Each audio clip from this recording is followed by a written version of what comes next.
Oh my God, the screams can only mean one thing. It is time for Uncensored Horror. Uncensored Horror live. We love to do a live every now and then. Keep things on We our love a live. toes. We love a We live. love we love it. We love a live. We We love love a lives. We love lives. lives and the taking of Love lives and lives. all Love the love. we love Love love. love. Love love. Welcome, welcome, We welcome. ready. Myself and Katie McCarthy are here tonight. We have hit the cinema. We have hit the We cinema, have ladies hit and the gentlemen. cinema. Ourselves for a Because night out on the today, town. yes, today we are continuing our, I guess, off-road adventure into the country, into the wilderness, into the darkness, to Hey, see if we Steve. can find, yes, hold on, The Strangers. Chapter 2. Cool poster. I like that. I really like that. Yes, Katie McCarthy. Is Tamara there? I have a feeling she might be. I have a feeling like they need to, well, we have answers. We do have some answers. Kind of. We have some answers. Ish. Whether, yeah, ish. Now, as I said, we both saw this in cinemas. I had a very unique experience with this one.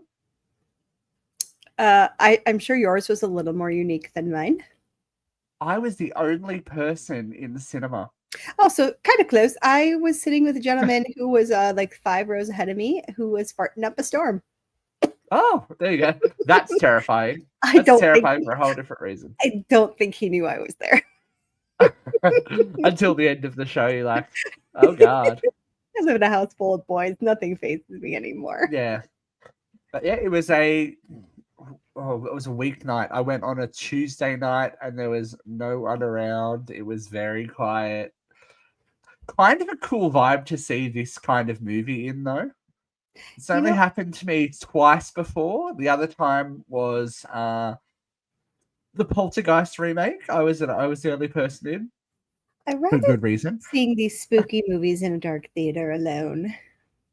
Yeah, it was kind of cool. It kind of puts you a little bit on edge too. I kept looking towards the door. I'm like, oh my God, is it going to be one of these moments where they do one of those stupid viral promo things and someone in a mask is going to jump out and I'm going to be like spread across the internet screaming and pissing myself? I mean, that's more likely to happen to you than me, sir. Right. And then the other one I saw by myself was one of the last, I can't remember if it was the last or the second last Resident Evil movie, and it was in 3D. So there was like zombies all around. I was freaking out by myself in this huge cinema. Trying to think for the first chapter, I might have seen it in an empty cinema. I cannot recall.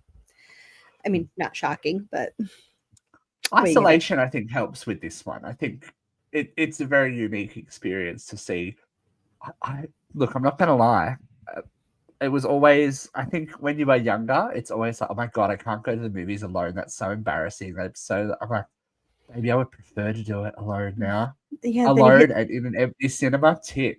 You hit those late 30s and you're like, I don't want people around me. No, thank you. Yeah, no more people. Or if it's a horror movie, like for example, Scream, when the new Screams come out, I will go to a gold class session first. I don't want to be with the general public. I will pay the extra money for people that aren't going to like yell and hoot and holler and stuff. I'm like, just let me absorb the movie and it'll be okay. I'm debating on how I want to see Black Phone too, because I am very excited for this one. But I know that people will also be excited, but I also don't want to hear people yelling. I don't want to hear their excitement. I want to take it all in. I just me and Ethan Hawke, baby. Yes. Well, it looks good, but we'll talk about that at the end of the show, I think. But we are going to jump into The Strangers Chapter 2. If you have not seen this film yet, this will be full of spoilers. Spoilers. So make sure that if you haven't seen it and you don't want it spoiled, pause us and come back later. Or if you want to be spoiled, welcome. Welcome. So we start the film with a flashback that we don't really know is a flashback, which is interesting. These little vignettes that are spread throughout the film, I don't know if they always help. But we are starting to get some backstory about the small town of Venus, which was introduced in the last chapter, where poor Maya Lucas had a really bad long weekend. So Shelley is we've finally got a proper name for the waitress at the diner, Shelley. And she informs a mysterious man about a visitor to town. Cut to later, and we get the infamous knock on a door. The franchise tagline is Tamara home. And later that night, Shelley, Dollface, and the Scarecrow kill Frank in the woods before embracing in the rain. What do you think about starting out this way, given that we knew it was going to be a direct continuation? Like a cold open. I'm into it. Yeah. I had my questions early on about whether giving identity to the strangers is a smart thing. My thing about this one was the backstories. Like I get that they're important, especially with such an iconic line. You kind of have to know what's going on there. I think it kind of gave you more of like an insight of what they were thinking, and that can be good and bad, because how scary is it for these just three people to show up at your door? Right. You're in the middle The of whole the woods, premise of just a random killing, and the whole thing when they're putting up on like the screen, like in 2023, there were however many random acts of murder. Yeah. But then it's not so random, you learn. Yeah, that was an issue for me. And that I don't know whether it is going to help or hinder things moving forward, because as you were just saying, the big thing about the first two movies, actually even the last movie, was that even though they started to, like, you know, crumb drop that, you know, these people have identities and the whole thing, was that these could be anyone, just random people that entered small towns, small worlds, small families, and tore them apart with incredible violence and no remorse.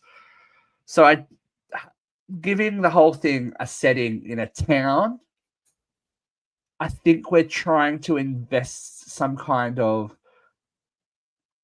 first Scream murder mystery into the slasher. I mean, even though we don't know who it is, I feel like the town knows who they are. Definitely. And we'll talk about how much they know as we go through. But yeah, I didn't mind it. It wasn't how I expected this movie to open at all, and I was cool with it. But then we get the real kickoff, and this was definitely Halloween 2 territory. One thing I really liked about this film was the pacing. It did not waste any time just getting right into the nitty-gritty. Yeah, I did like that. I feel like I think we talked about in the last one that there was a little bit of fumble at the beginning, and it took a little bit to get to the good stuff. This one seems to hit the ground running. I mean, we're already in the hospital. We know that what Maya has been through, and he's already having those flashbacks, I guess, PTSD flashbacks from what she's gone through. But they don't waste time either with giving the mystery element with the sheriff and the deputy and the two opposing forces. Sheriff definitely knows what's going on. Oh, Sheriff's 100% complicit in this. You know, he's the creepy old white man that they have. Stereotypical creepy old white man in these movies that know things. You know, I think about the sheriff in the Texas Chainsaw Massacre remake.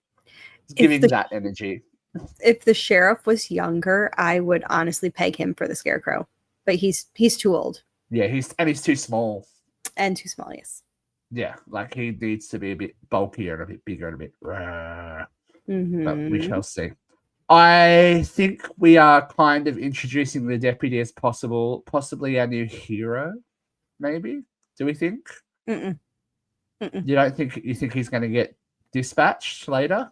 He is blindly He doesn't, following. but he doesn't seem to be of the town. You know what I mean? He might be a transplant because everyone else we get the looks, the looks to each other. He seems to be a little bit out of the loop. So I'm questioning whether he knows exactly what's going on, which means maybe he is not from Venus and that he's an outsider like Maya. He's either just getting in on it or he is just a dumb puppy. Yeah. So they are not contacting the state or federal police. See, that's like a red flag right there. Like, right.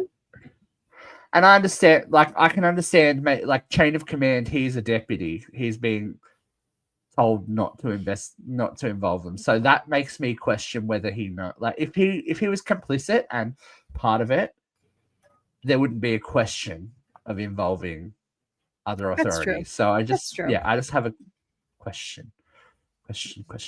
And the town is very curious about Maya as well. They think she's dead. Yeah, they seem kind of surprised to hear that she's alive. Yes, and you can see that ripple go through the diner. Look, for all the faults that the last movie had, the small town paranoia element wasn't one of them, and they kind of really dial it up on this one, which I think helps.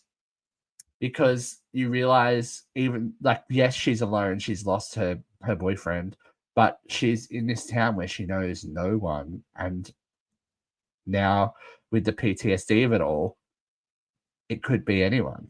She's freaking out. And they do not waste time. When this movie was first going, I had a note that said, why aren't they calling either of their parents? But they did call family eventually. Yes. I just found that very strange that was not brought up immediately. Your family's on the way or anything like that. That's another little red flag there. Why are they trying to isolate you? The other thing that kind of gave me culty vibes. And I got to tell you, we're going to get this third movie because it's already been filmed. Yeah. But I'm going to be so mad if The Legacy of the Strangers, which is got to be one of the scariest movies of all time, turns into a cult flick. I don't know that it's going to be a cult. We'll talk about it as we go on. So, we get into firm Halloween 2 territory, where she's the only patient in this hospital. These poor underfunded rural hospitals, someone's always alone. Oh, don't worry, they're about to be closed. Scream, Halloween, you would just never go to Haddonfield General ever again. Mm-hmm. It's not the place to get. I'm going to the next town over. But the cat and mouse in the hospital, all of the stuff that was good. It's good stuff. It is good. I like a good chase scene, and that was a very good chase scene. I even liked when she obviously she's on the pills, she's got the painkillers, and she hears things happening outside of the door, and we don't see it. That was actually quite refreshing because you're like, a closed door can sometimes be the scariest thing because you are imagining what's going on. You hear what's happening, and she knows, she automatically knows that they're back and coming for her without even seeing them until we get the reveals. What do you do in that situation? Do you wait for them to come to you? Do you run? Do you lock the door and just kind of give yourself a little more time to think about it, or do you just run like she did? I don't know what I do. I don't. Yeah, it's a hard one. It's a hard one, and I do like that whole morgue chase. It was good. There was tension there. I think if there's one thing you can give a huge positive to about these new installments, it is definitely Madeline Pesh. Yes, she's bucking for that new Final Girl award. She's like, I will give it to you. Got a good scream. I believe her. She's a good actress. She's not just a pretty face. She can act, and she's doing a lot. Like, I'm just thinking of that. Obviously, the moment getting into the elevator, the elevator, and just being down in the bowels of the hospital and seeing the scarecrow guy, that was intense. That gave me like old school Nightmare on Elm Street / Jason / like, you know, old school horror vibes. I don't know why.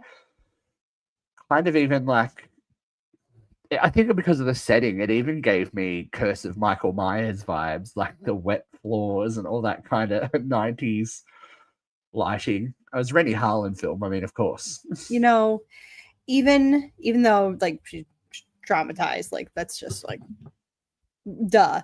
I can't decide which trauma is going to be worse for her. The fact that she was, you know, attacked at random and watched her boyfriend die in front of her. I'm sorry, fiance.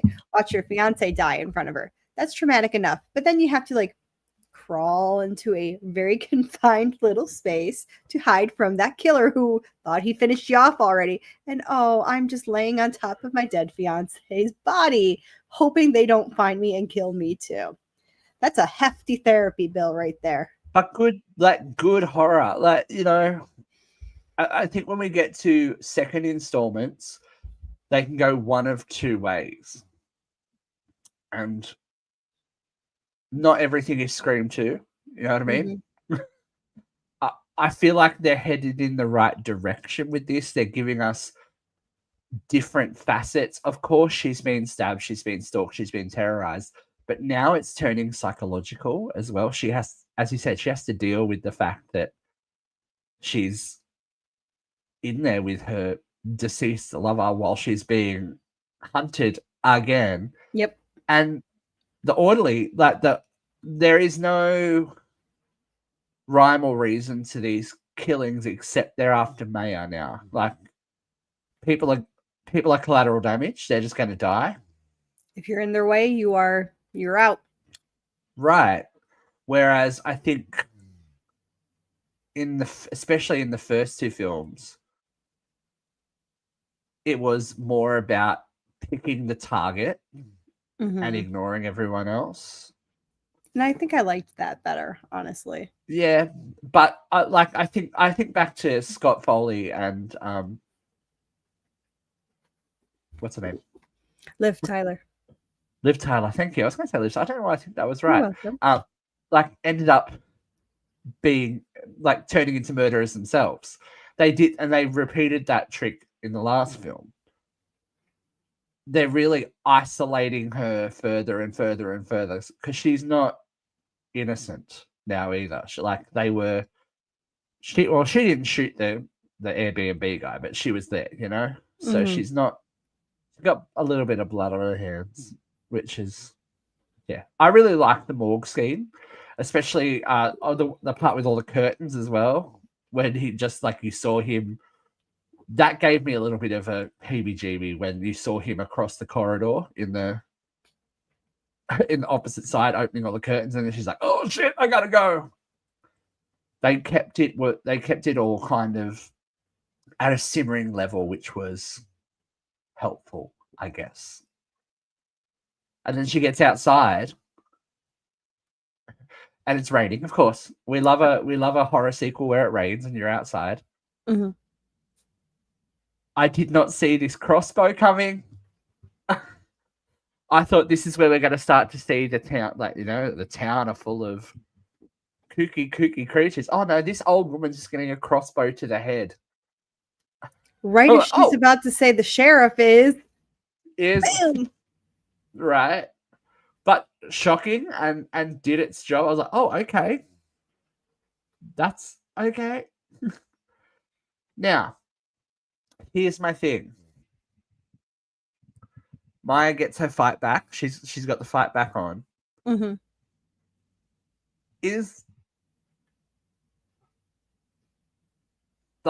So there's more than 3, is what we are to assume from here, because she stabs this pinup girl with a pitchfork. Thank you. Right. Thank you. That's one of my notes. That's one of my notes. Yep. She takes her down. I would assume without medical attention fatal. Yes. Yes. You're not coming back from that. There are some. Look at poor Jamie Lloyd. I mean, that wasn't a pitchfork. Or I guess we're more looking at Pearl and X for that kind of pitchfork drama, but you're not coming back from. You're not getting up and hunting her further. Well, I didn't even think that there's maybe more of them, but I was kind of going, how the hell did you get up after getting pitchforked right in the stomach? Mm-hmm. So that brings up a really good point. Yeah, which is, I think, going to expand later. So Maya ends up escaping and getting nearly run down by Nurse Danica and her roommate as they're driving in the rain randomly. And their roommates are randomly out in the rain. Yes, very random. Okay. I really did like this scene though of her being trapped in the car with all of them, and she's doing what you would do in that situation. She's looking around going, okay, what can I do? There's a knife there. What are they going to stab me with this? That guy's here. She sees the smiley face tattoo for the first time. I like the paranoia. I feel like sometimes, especially in modern-ish slashers, we go for the kills.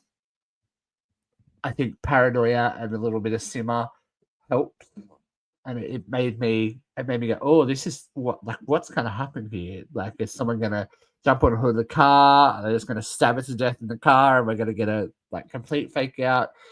But she manages to equip herself. She's not a dumb girl, which I think is a cool thing. She's learnt her lessons from the night before and is right. This is a tough 24 hours, man. This is a very tough 24 hours. She gets the boots, she gets the jacket, she's got all the things and manages to throw herself out of a moving car. I would have broken every bone in my body. I feel like the panic attack was well exampled and well illustrated. That, I like the masks popping on the face. It was all very. It's not new, but it was effective. I like the claustrophobia and the panic attack. Yeah. It adds much needed tension to a movie. Yeah, and especially in such close confines, like you think about, especially in more modern horror, there's been some great scenes in cars. Again, you think about Texas Chainsaw Massacre, you think about Scream 2, you think about I Know What You Did Last Summer. Mm-hmm. But being in a car full of people who you don't know after you've just been brutally attacked, and now you're like, oh shit, am I out of the frying pan and into the fire? It actually really did some stuff for me. Mm-hmm. And this is kind of where we see Maya at her ultimate final girlish in the woods doing self-surgery. Oh, it was a bit much. I mean, if you're trying to hide out, screaming at the top of your lungs while doing surgery on yourself is not exactly going to keep your cover. Well, I get the necessity. That's why she got her stick to bite on, But she's got more work. I would have bled out, Yep. I'm not going to stitch myself up. Yep. Just done. I am not going to try to die in peace instead of at their hands. Yeah, I would just bleed out in the water or something. At least I'll be like, find a cave to die in. All right. Well, this is the thing. She has a survival instinct that is kind of unrivaled. She's going for it. I did not see this next bit coming. This is so random. By the way, because I know you're going to ask, a wild boar can weigh up to 220 pounds. Oh, I know. I live in Australia, babe. You forget where I live. We have bush pigs. We have big monstrous things. Yes, that because it was stepping on her. I'm like, that can't be that heavy, is it? It was. We actually did an interview with Chris Sun, who is an Australian filmmaker, and one of his big movies is Boar, and it's about a giant boar that attacks like the occupants of a small country town and destroys them horrendously. Yeah, I could see that. I could see that given the girth and the power behind that fucking thing. Wow. Yeah. And you're probably going to agree with the same thing. A little bit of practical effect would have been nice. Of course I'm going to agree with that. Of course I'm going to agree You with know, that. it was so unexpected and gives the survival thing. You know, you can't rationalize with a wild animal. It was At just all. such a random choice. Like, but I kind of liked it. I didn't I don't hate know it, but why. it's so random. Like, I'm just gonna let this wild boar out and let nature take its course. But that also implies it's been trained because it hunts her. It did hunt her. Yeah. That implies it's been done before. There you go. You know, it implies you're catching things I'm not catching. This boar knows what a human like. It knows obviously the scent of human blood. It has and it the taste knows of blood. to attack it. It knows that it is a food source. That was cool. And again, a cool scene in a car because we didn't see it until it came charging through the back seat. Everyone was like, what is going on? See, now that makes me wonder, like, think of The Purge, like you're not going to participate, but you're going to show your support with the blue flowers.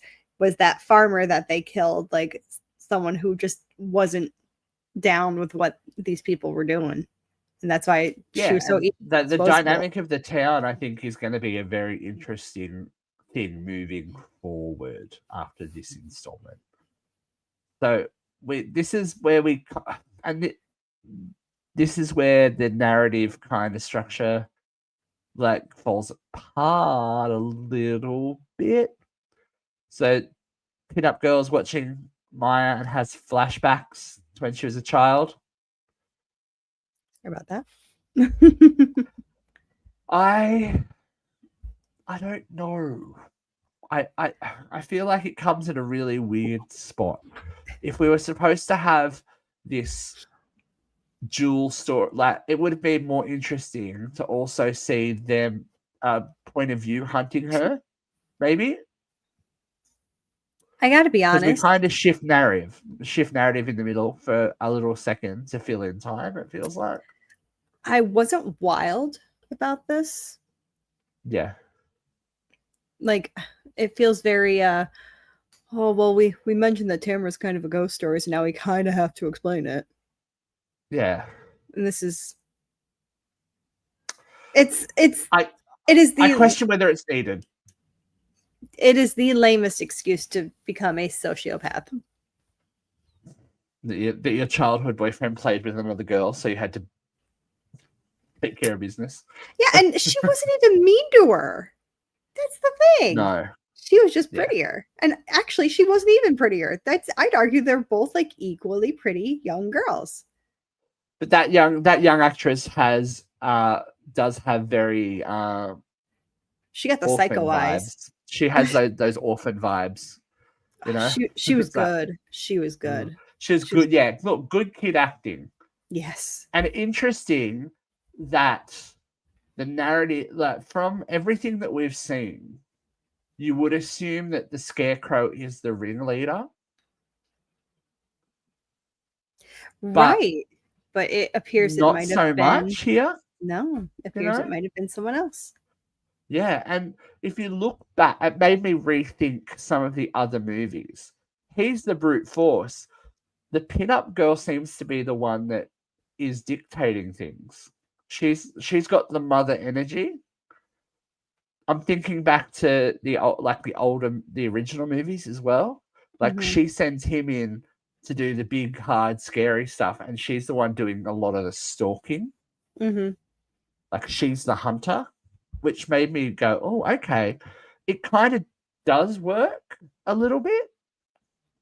I just don't know if it comes out of nowhere too quickly. So we're always going to have this problem when you identify a killer who is previously unidentified, and you're like, okay, well, why are we getting this narrative now? I think because I've just listened to the audiobook for Your Favorite Scary Movie, which is about a book about the development of Scream, and they would have been in the same boat had they gotten to the original concept of Scream 5 with Jill surviving and knowing that she is the killer and no one else knowing that she's the killer, but then somebody trying to attack her. It puts it in a really precarious space, because do we care? Do we invest our time in someone who's relentlessly killed a bunch of people? Is there narrative purpose for that? Is there... I don't know. I don't know that it's a sympathy thing. I don't feel bad but for we'll her. see. Yeah, exactly. We don't feel bad. We don't feel bad. But we do get Maya returning to the cabin, which was, again, cool. She had her PTSD flashbacks and all that kind of stuff. Again, resourceful. She getting that water, she getting that food. She is done. Mm-hmm. And again, we get the safety fake out. State police have arrived because of the missing persons, all the missing persons and their questions about what's going on. That pinup girl is a good shot. Yeah. That's all I'm saying. She's a very good shot. And the thing is, a crossbow, you don't really think about a crossbow being ultra dangerous, but hey Vera, my God, hey, what are you doing? Vicky. We'll give you nightmares. Also, I forgot to say hi to Joe. Joe was on before we came on. Hi, Joe. But we don't think of a crossbow as being super dangerous, but you're like, oh, fuck, right. No, I saw The Walking Dead. I know it can be done. we know a crossbow, but in Daryl Dixon, Maya does the right thing. You know, she gets in the car, she drives that car till it won't work she's not, again, we're not getting stereotypical stupid mistakes. She's more a Sydney Prescott, Julie James-ish kind of girl than anything else. She's not screaming and crying in a corner. She's like, I'm getting the fuck out of Dodge. I would argue that she is more like Erin in You're Next. Like, she's just got those instincts. Yeah. Well, she's turning into Erin, I think. She's got that PTSD ready to go. She's like, oh my God, I have lived a nightmare and I'm going to try and survive. And whose house does she end up at after all that? What are the chances? What are the Nurse Danica, Gregory, Chris, and Wayne. Now, he's a creepy guy. Like, we're all thinking it, right? Yeah. They're like, but is it a red herring? It's too obvious, right? But here's the thing. If there's more than one person, like you said, like if there's more than like 3 of them, he could be one of them. And that tattoo, again, it's a cult thing. Well, that's what he says. He said a whole heap of us got it. And the whole religious, like listening to the religious, what do I want to call it? Like the religious radio, the dog in the car and in the house, like that's giving me culty vibes. It's giving me more. But it is something. And that's not out of nowhere either. We've got to remember that was present in all of the movies, even the original one.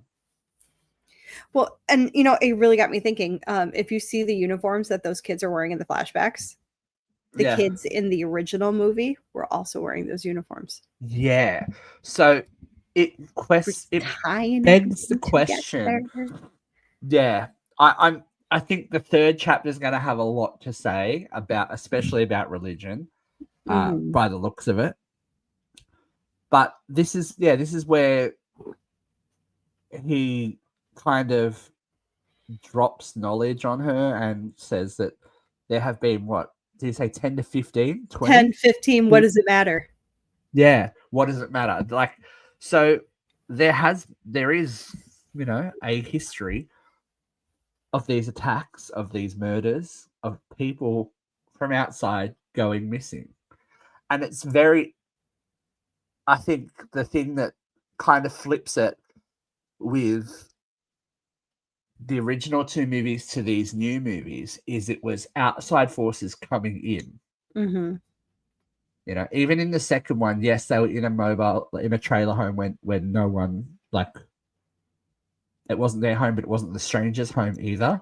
Did We we? flipped it. This is the real world coming into their little sanctum. Well, They're like Maya's a stranger, really.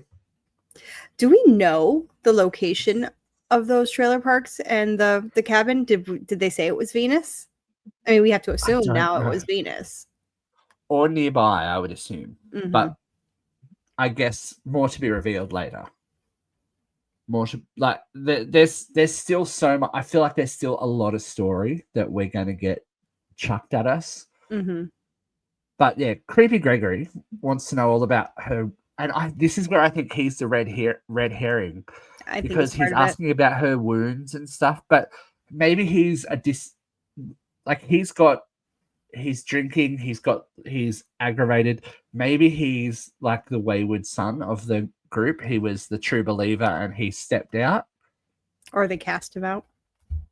Yeah, like I don't know. I don't know that everything is as it seems with Gregory. I don't know. We shall see. I guess so. But I did not again, another attack. That poor the scene with the EMT was really good too. When he got to the gas station, that scared me a little bit. I was like, "Oh, jump scare! You got me.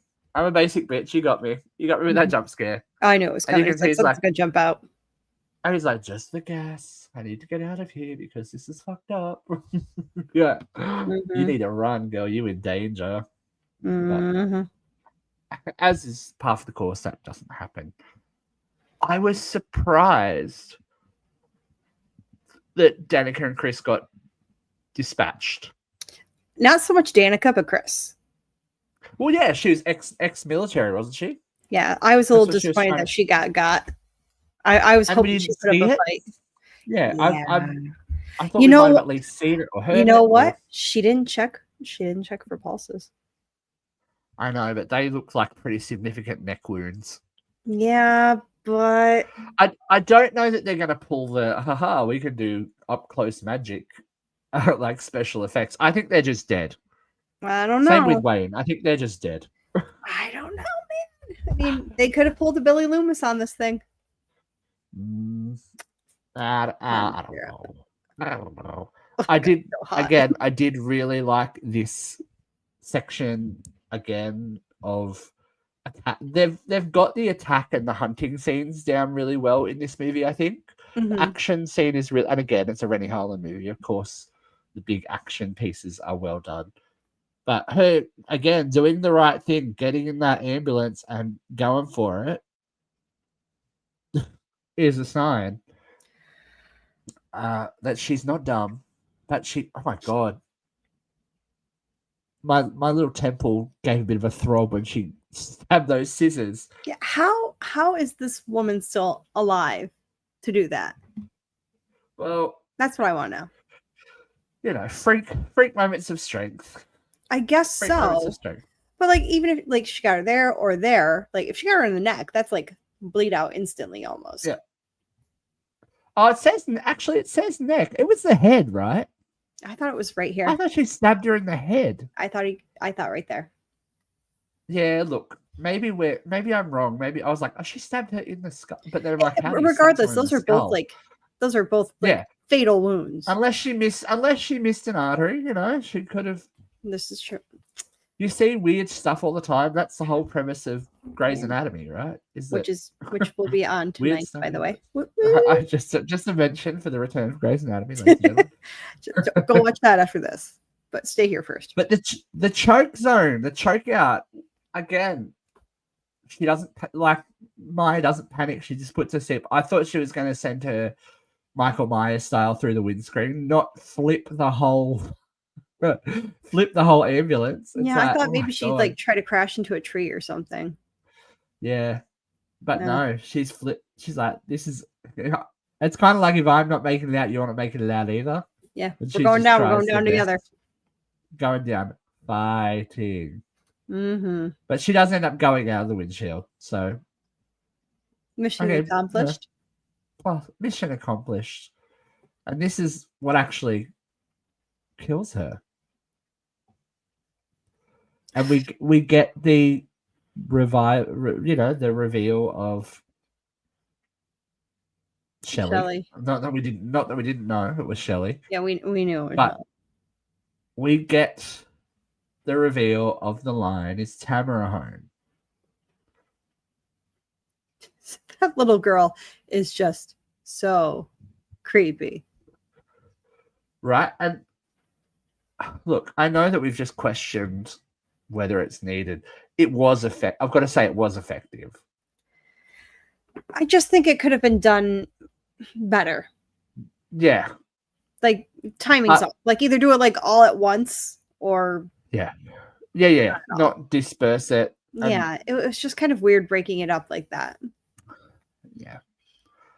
But we know now that they are 1/2, I guess. Mm-hmm. Strangers down, but not really, because there's someone there. You know, there's someone else with Scarecrow. So we don't know. We don't.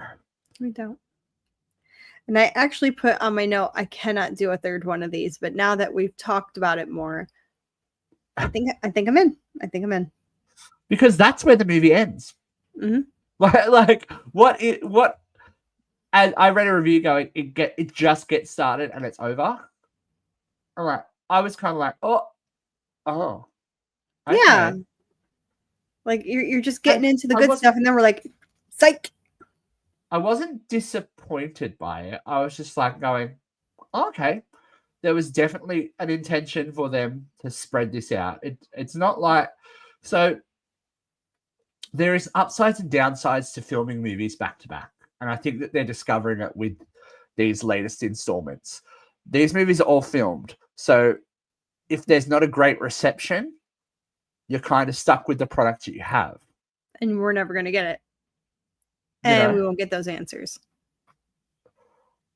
But you've got to think, if we were waiting to see what the reception was to this to get another, that's how movies don't get made. That's how franchises stop. Right. So there's pros and cons. I think it was done brilliantly with the original Fear Street trilogy. That was so you can tell that they took the time to construct how that narrative fit through the whole 3 movies. And I think what's going to happen with this third movie is it will make everything else make sense, because instead of an after credit scene or whatever, we get a trailer for the next movie at the end of this movie, which I kind of liked. It's kind of like the reverse of a Friday the 13th situation where we get the recap at the beginning. We're getting this is happening. So we get to see someone else come into town. There are new victims, and Maya has to she's hunting down the strangers, but then we see her with one of the masks on as well. It's like, wait, what?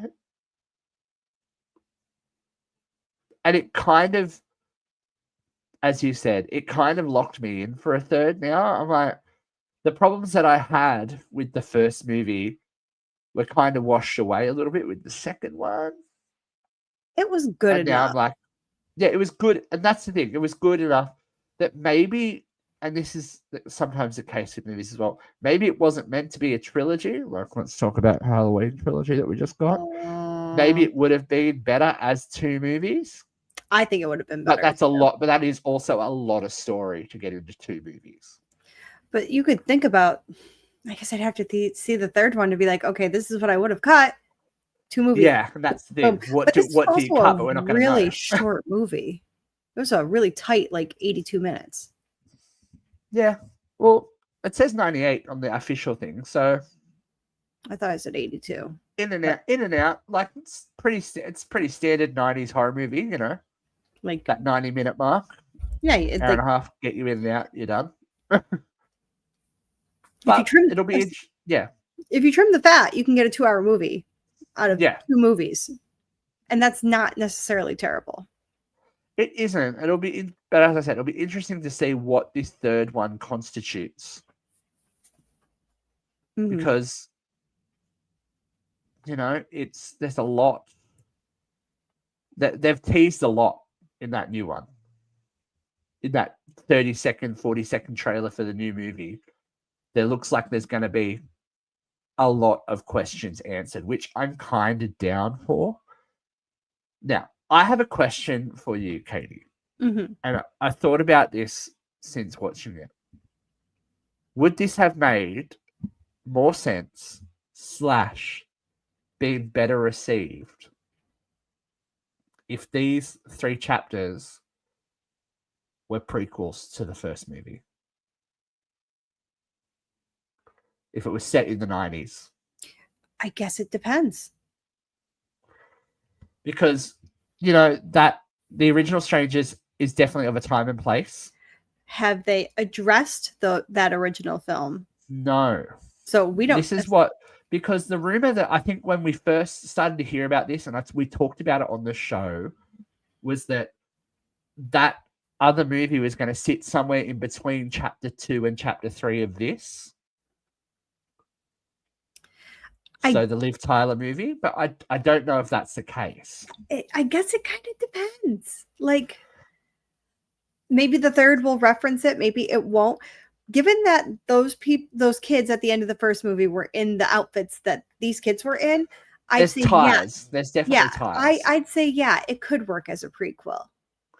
Yeah, I just think that they may have, because those of us that were old enough to see the original movie in cinemas, it kind of brought back that home invasion horror. It was a terrifying thing, and it's still a terrifying movie to watch. Scary. It's not something that I would enjoy watching by myself in a house that I don't know, But that's another thing. I think if we got these movies as like a prequel, I think it would make that one a lot less scary. I don't know, because we've got to think, if this started in Venus, right? All of this, whatever, started in Venus, and they took care of everything. Then they have to go to the outside world. That would make more sense to me. I'm telling you, the more we talk about it, the more I'm really it's really kind of affirming my cult guess on this, and it's really kind of getting me all fired up about it. I don't know if it's I think it might be more a comment on religion and being raised in religion, and what the perversion of being raised in religion can do. Because by the sounds of it, it's going to be kids. It's not like the adults will know, and they're probably protecting their own and all that kind of stuff, because the Tamara story is a ghost story, remember? They don't say it's an actual thing that happened. This is a ghost story that's been throughout the town. I wonder if they're kind of like not children of the corn, but like religious extremists, like offshoot. Well, and you also got to wonder, when they stumble upon the kids playing in Tamara's blood. Yeah, it's pretty obvious they did it. Oh yeah, 100%. So why is it a ghost story? You know what I mean? And how? And they know who it is. They know who it is in the town. So how is Shelley still out and about these days? Yeah, it's a cover-up, right? She's the sheriff's daughter, calling it. Something like something like that. But this has not gotten great reviews at all. And I can see the lowest, I can honestly see lowest why. rated. I've seen worse movies though. Yes, but this is a legacy kind of franchise there. Yeah, it's a lot to live up to. I've just seen worse. Yes, the latest Conjuring movie. Yes, controversial opinion. Weapons. I know. I'm going there. I'm ready to cop it, but I'm going there. I don't know. We'll see. Because even though it has gotten not fantastic reviews, it only took $8.5 million to make, and it's already made 12. Yeah, so it made its money back. So we're gonna It's get that made its third money film. back. The third movie's already made. We're Apparently, gonna it's get going it. to Yeah. it's going to be pushed forward from what it was. So I would probably expect it earlier. I reckon it's going to get dropped in. I was going to say early, maybe February, but who's going to go up against Scream 7? That's kind of odd to put Scream in February, though. That's when they drop the movies they don't care about. Well, And that's when everyone Scream, historically in Australia, that's when Scream has always been released because we got it after you. So the original movie was released in like December over like Christmassy time over there. And we've always gotten the Scream movies in February. I don't know why. That's Because it's always around my birthday. Yeah, that's really, really strange. Happy birthday to me. Yeah. Februarys are generally the time they're like just kind of dumping the movies they don't really like have a whole lot of faith in.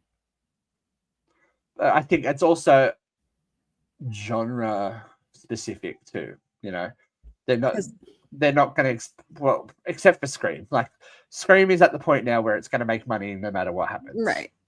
Because I'm pretty sure. Yeah. Correct me if I'm wrong. Black Phone was released in February, and that was kind of a sleeper hit. Like no one expected that thing to do what it did. The movies. I think it's the movies that they don't because this wasn't really up against much. Let's have a look. What was released at the same time as this? Gabby's Dollhouse. The Long Walk, which I hear is spectacular. Well, so on its release day, it was one battle after another, and Gabby's Dollhouse, the movie. Oh yeah, it didn't really have much to go against. Yeah, and as we said, worst case scenario, it's already made money. It's like not a lot of money, but it's still in cinemas. Even if they didn't want to put it out in cinemas, they could put it on streaming or something and still make a heap of money. Right, 100%. But I think if they've invested this much money and it hasn't gone at a loss, I think if it had not made its budget back, at least it would be headed straight to a streaming service. But if they edge it after Scream, like there's going to be a bit of a horror write-off for that Scream period, you know, the month around that. If they wait till March, something like that, they can get the runoff because everyone will have seen Scream. They'll want another slasher. The final Strangers movie's out. Cool. They might get some goodwill out of just being associated time-wise near it. So we shall see. We shall see. But out of 3 arrows to the head, Katie McCarthy. Only on 3? How many? Only 3. Oh, well, there's 3 strangers. Okay, well then that changes my rating a little bit. Well, because I had planned for more arrows to the head. It was good enough. Like I'm gonna give it 1.5, and that sounds so bad, but it's really not. It's 50%. Right, it's halfway there. It's good enough. It was really well paced. It had some great chase scenes. I really enjoyed that. I really love Madeline Pesh. I think she's a great actress. She's got a hell of a scream on her. I think it was a little disorganized, kind of like Weapons, and lacked like a really solid kind of like idea of where it wanted to go. But it was good enough. I'll go see the third. Yeah, I think I'm locked. Before we saw it, we were having a little conversation off air about going, oh, do we really need to do it? I'm like, we've locked in. We've done the first 3. There's 2 more to do. I will definitely go see the third, though. Now, right. If this was a horrible, horrible, horrible bomb, I would have just let it go and be like, okay, cool. The last movie. Kind of like we did with the original, I know we did last summer third sequel. We just let it float off into the nether regions of life. It's there, but we're not acknowledging it. We're not going there. Yeah, we don't want to take that path. I will go see this. I want the closure. I want to see what happens because they've made me actually invest in Madeline Pesh's character, and I'm interested to see what happens. That's a big thing for me, is caring a lot about the final girl or the main character. If I don't care about them, I'm not invested anymore. And I do care about her. I think she's awesome. I think she's got a lot of fight in her. Yeah. And that's a big thing that, again, from your favorite scary movie, the thing that separates Scream is that we care about our protagonists, whether it be Sydney or the Carpenter sisters. They are focused. It's not like the late 80s, early 90s, where you tune into a horror movie to watch the killer kill people. Mm. If you want that, that's Terrifier, right? That's the basis yeah. of what Terrifier is, yeah. If you are a person that wants to see kills and not care, or what's that one from the killer's POV? In a Violent Nature, which was also Violent trash. Nature. Yeah, it's those kind of movies. But I think what they're aiming for an old school slasher where we are invested in our heroine, and I do want to see what happens to her in the end. No, it just occurred to me as we're talking about Tamra. I mean, there was a lot of blood. She might not be dead. Maybe she's not dead. Maybe she's not dead. You never know. People have pulled through from bigger things, kind of like the theory that Stu Macher is still alive.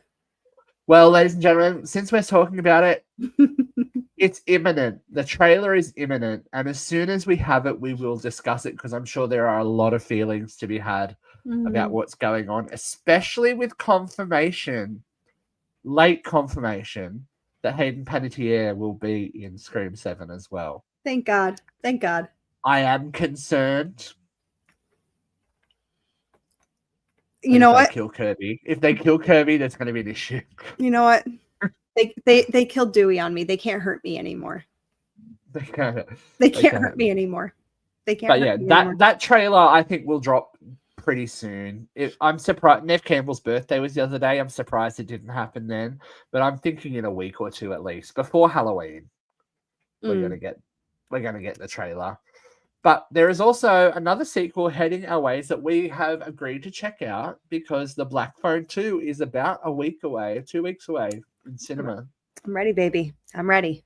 Yeah, it looks good. Good. We've had a big conversation, and I see it popping up again about how do we bring back Freddy Krueger? How do we bring back Freddy Krueger?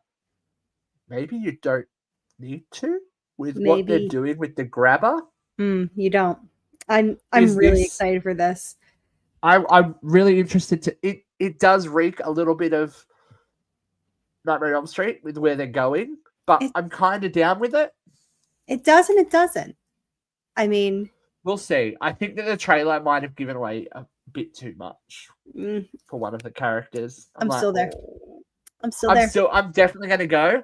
But it'll be a very different movie from the first movie, which was so good. I know it was supernaturally based, but they're going to fully lean into the supernatural nature, and that's the way to make it a franchise. I guess we'll see. I have a feeling that we're going to see a few more Black Phone movies. I really hope not. I really hope not. Because if this is, think so? I really hope this is it. Because you know what? You can make a solid 2 movies and leave it alone. Because if you keep dragging it out, think about it. Think about all these movies that keep dragging out and missing out on quality. As much as I don't like the Conjuring series, that first movie was very well done. And I'd argue even the second one was okay. But then you got to the third, and it was the only good part of that movie. The last one was trash. The only good part of that third movie was how tight Patrick Wilson's pants were. I haven't seen the fourth yet, but I just it's coming out. Wait for video. Oh no, I'm wait not. For video. I'm not giving them my money. I'm not. I'm not. So there's my example right there. And then let me think about it again. Paranormal Activity. There's another one. Yeah, look, I think there's highs and lows in that one, and I did like what they did with the marked ones. I didn't watch the newest one. It was trash. Yeah. The next of kin. It the was one trash. Where they're out.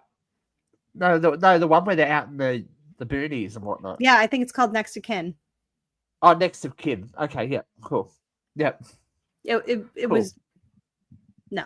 I didn't see it. It's not worth seeing. It was released directly to streaming, so that should tell you everything.